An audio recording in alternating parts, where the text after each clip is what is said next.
Oh my gosh.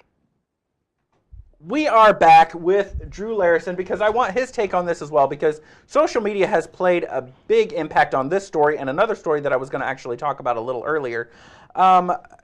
There's also reports, I guess, that Russia has even shot at the asteroid, the falling from the sky. The rocks are coming down from the sky. This is actual footage of the meteor actually streaking through the sky. And when I say that they hit it, it's just a report. It's not necessarily that they actually shot it out of the sky. I know that there was a 6,000 square foot roof that as it went across the sky or as it landed, it actually hit the ground. So as news media is actually scrambling to get to the story, social media plays a big portion of us actually finding out these reports now and actually watching these clips. So there'll be more details out, and we're going to definitely post it on our own website. And I also want to talk, and kind of a segue into even yours as well, about finding the reports and making sure your quality is good. But Carnival Cruise Ship is another one. I'm a regular cruiser. You know, Deanna and I love this graphic. I wish I could take credit for it, but I can't. I stole it. Deanna and I are regular cruisers, and I'm telling you right now, I'm going to go in defense of Carnival right now, because social media, cell phones, all of this stuff, emails, it makes it so easy. And you know this, it was one of the topics before, it's so easy to complain. Yeah. And that's the first thing that you want to do. And please, please, please, families out there watching, I'm not going to excuse anything that's happening. I don't know what was there. I don't have first accounts. I'm only getting social media accounts and what I see from news helicopters or news reports or things like that. So I'm not excusing anything that's going on, because I'm telling you, if I saved up money and I went on a cruise, I'd expect opulence and I'd expect luxury. But it's so easy to complain, and I think that's what people are getting for first, and because it's so massive. I mean, there's 3,100 guests. Yeah, that's a big boat. Yes.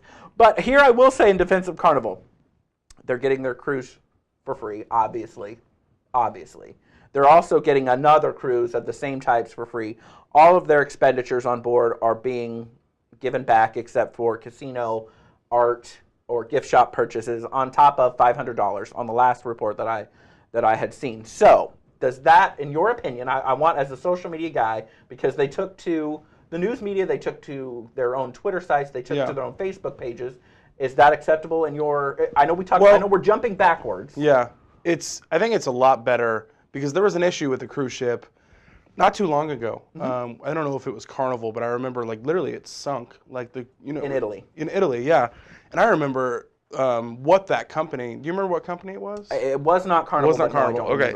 Whatever company it was, I remember them saying something like, well, to say sorry, we're going to give you 10% off your next cruise. And I'm like, who would want to go on another cruise after this, let alone if you're only giving them 10% off? Sure. So props to Carnival. I mean, a free cruise, $500, refund completely. I mean, that's a lot better than the one I heard before. So, I know you're not familiar with the stuff that's going on in there right now, but I mean, they obviously, in a ship with no airflow, you can't open windows. It's going to be hot. They're sleeping on the decks. It's not what you expected. That's an adventure. Sign me up for a cruise like that. Yeah. It's like a pirate cruise. Bear Grylls comes jumping down. I will mop the poop deck. I will. Literally. That'd be awesome. Those are the reports. There you go. I'm all about that. Again, it's just one of those things that I'm going to come in defense, and I know we jumped backwards to last week's topic about Facebook comments and kind of coming at them headstrong. I think that's what Carnival is doing. That's why I kind of wanted to mention it with you, because it's one of those things that I think they are. They're out in the forefront. They're out in the news. They're out in the they're not hiding away from this. Yep, it was a fire. Yep, the propulsion got damaged. Yep, we have to tow you into Mobile, Alabama. So that's a lot. I mean, I was actually on the way back from our honeymoon. We had plane issues with American Airlines, and like we landed and somehow the brakes locked up, and we were literally sitting on the tarmac for 45 minutes. And American Airlines did nothing for us. Like, they didn't even say sorry. They just kept saying something like, hey, we're working on it. Like, that's really all we heard. Thanks. And like, it was already a long flight day, so Aaron and I we were ready to be home, you know. So so good I'll have to check like their actual conversations going on Facebook and Twitter.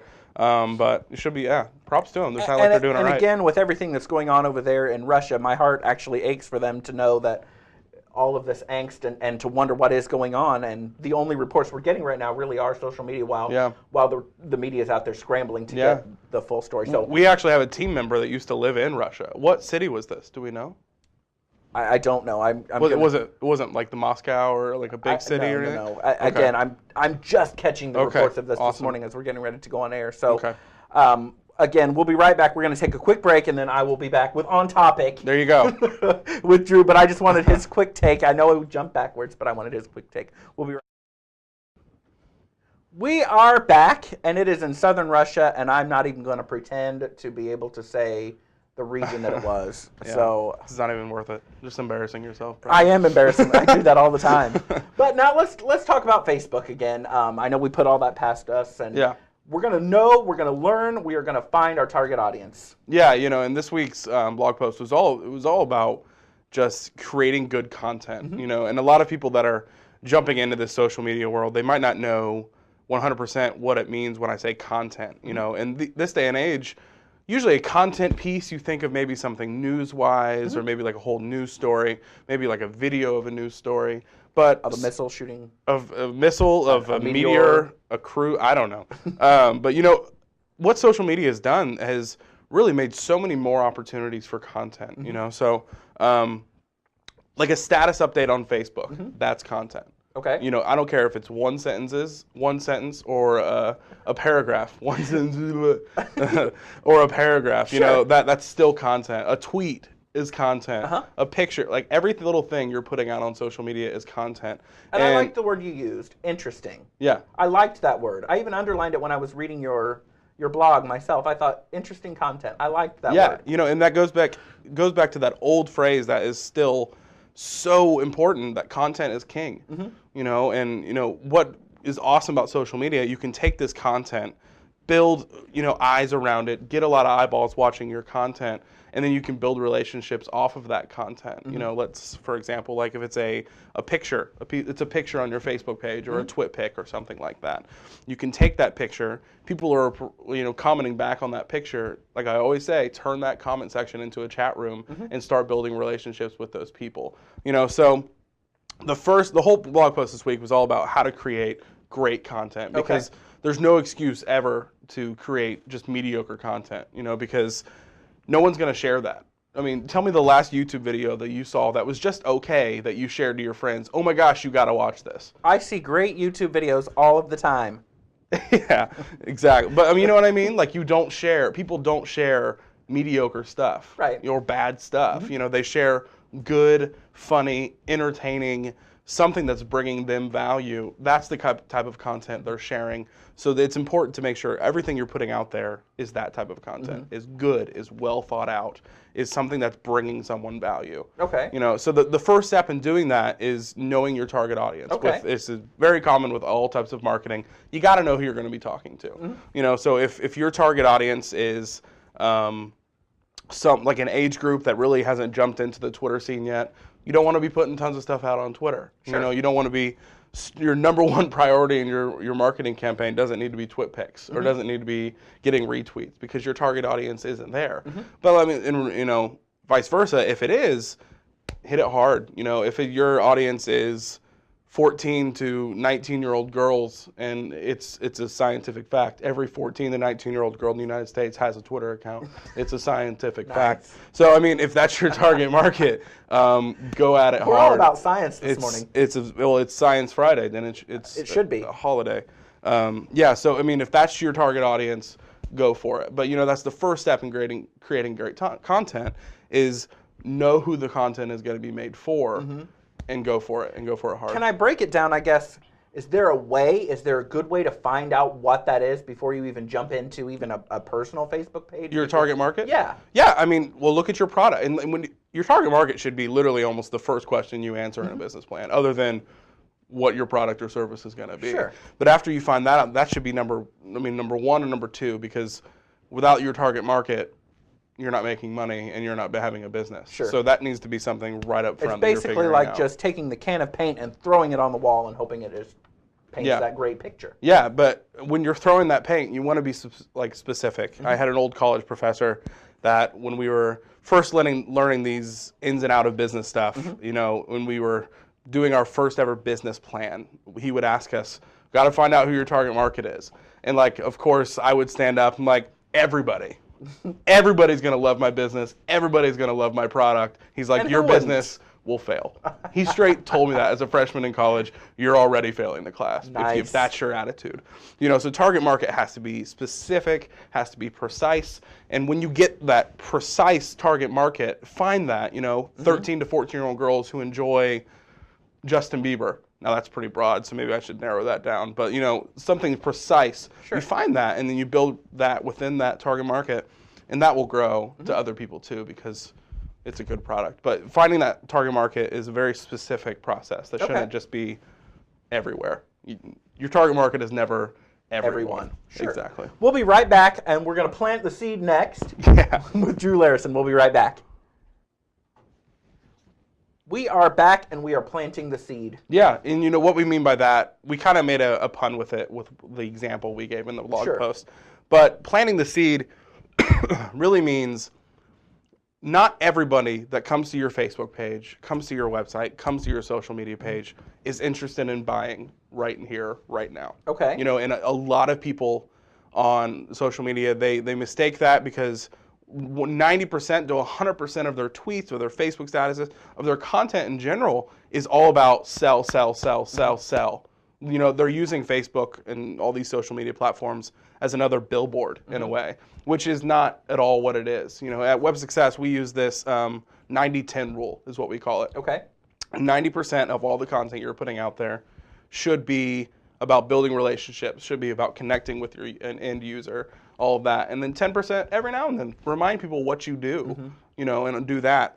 Because unfortunately, I think that Facebook has gotten a little bit, can I use choppy or a little bit watery because there's so many pictures, there's so many verses, there's so many funny, whatever those called, eco cards or whatever they are. Yeah, memes and all that type of stuff. All of that stuff is flooded in there. So you really do want to make sure that you are focused and you are to the point and you are engaging so that people will. Exactly. You know, and it goes on, just for an example, this is the one we use in the blog post that you guys can check out. But let's say you're a nursery, not like a baby nursery, like a plants, flowers, all that type of stuff. And, you know, the person that is looking at your website isn't really into buying flowers right now. They just want to see really cool, you know, pictures of really, really nice flowers around houses, different landscaping, all of that type of stuff. But all you have on your website is buy a rose bush, $19.99, you know, all of that type of stuff. That person's not going to stay on your website because it's literally just not what they're looking for. Because people are entertained by pictures. I mean, let's be honest. Instagram, Twitter, and Facebook are filled with pictures that I, even myself, even here at the Kokomo Perspective, people are drawn to those pictures. Yeah. So it's important to, and you know, we make the joke in the blog posts about the whole Dr. Phil saying it's not about you. But if you are a community manager on social media, you need to know that. You need to know it's not about you. You know, sometimes it's not even about your brand. It's literally about connecting with people. So going back to that nursery example, if you're just putting pictures of sales or, you know, that's all you're talking about is selling, you're going to miss that person. And I'm not saying that's just one person. A lot of people search the internet for that. Sure. A large percentage of the people that use the internet don't use it for buying. It's a huge research tool. So, you know, help them out in that process. Have really cool pictures of landscaping, you know, and all of that type of stuff 90% of the time. You know, 10% of the time, after they've looked at all this great content you're pushing out, maybe it's a blog post about which type of rock is better for, you know, which type of color houses. Sure. Like that type of stuff. After they've got 90% of that, slide something in that says, and by the way, this type of rock is on sale this week. You know, or make that connection with them. And stay consistent. Yeah. Well, that's always something you need to be doing. But you know, it's always really important that you're not selling 100% of the time on social media. Except for yourself. Would you say that's fair? Can you sell yourself by doing what you were just saying? Oh yeah. By selling those pictures, you're really basically selling yourself. Yeah, and what you mean, I think, by selling yourself is bringing value to yourself, showing people that our company knows what we're doing. We are the leader in this type of knowledge and this type of stuff. So you're bringing adding value to yourself by bringing value to other people that are reading And these keeping your blog name in the posts. forefront, which Exactly. is absolutely important. Exactly. We'll be right back with final thoughts from Drew. We'll be right back. Doom, doom, doom, doom. We are back, and we are discussing content. Final thoughts. Yeah, you know, and the big thing that you can take away from this today, create good stuff. Do not just don't slap something up on Facebook because you feel, oh, it's Tuesday, I should be slapping this up on Facebook. Make sure everything you're putting up online is good quality stuff that brings value to the person that's going to be reading it. And it kind of goes back to, I think, 2 weeks ago when we were even talking about the pictures that you choose. Yeah. Make sure it is a good representation. Oh, yeah. Yeah. You know, if you're talking about that tree, don't make the tree the smallest thing in your picture. Exactly.